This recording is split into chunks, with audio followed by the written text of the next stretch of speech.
सुटला semi final 6 सुटला आणि 6चा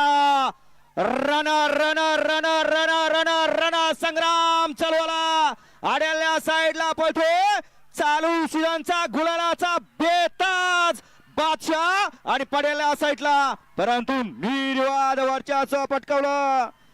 ज्या बैलानं कदमवाडीचं मैदान गाजवलं कदमवाडीच्या मैदानामध्ये 1 नंबरचा बहुमान पटकावला होता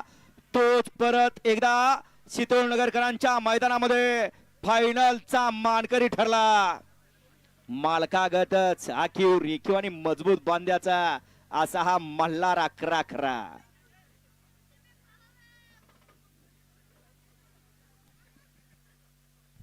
घ्या सेमीफायनल 7 लावून घ्या 1 ला ओमसाराम प्रसन्न जन्मवसल पार्थ प्रवीण म्हात्रे नित्विक रोशन म्हात्रे कोणगाव पनवेल सागर पवार चचेगाव वैभव चेतन बोलुगडे तळमावले इशारा बँस क्लब तळमावले यांचा इशारा आणि शिवजम प्रसन्न संग्राम मुदगे सेवाडी लोगलेवाडी कराड यांचा तेजा 2 ला बाल सिद्धनाथ वसंत दिलीप निकम यांचा शंभोनी ॲम्ब्युलन्स वाले स्टार्टर मारा आणि चला ॲम्ब्युलन्स परदिशी घेऊन या आणि ते ॲम्ब्युलन्स वर बसलेलं पोरग तेवढं पहिलं खाली घ्या नाहीतर परत त्याला पण आत गाडीत घालायला गुणी त्या पोराला खाली घ्या आणि ॲम्ब्युलन्स घेऊन इकडे वर या चला परदिशी 2 ला दिलीप निकम यांचा शंभोनी साक्षर गोपीनाथ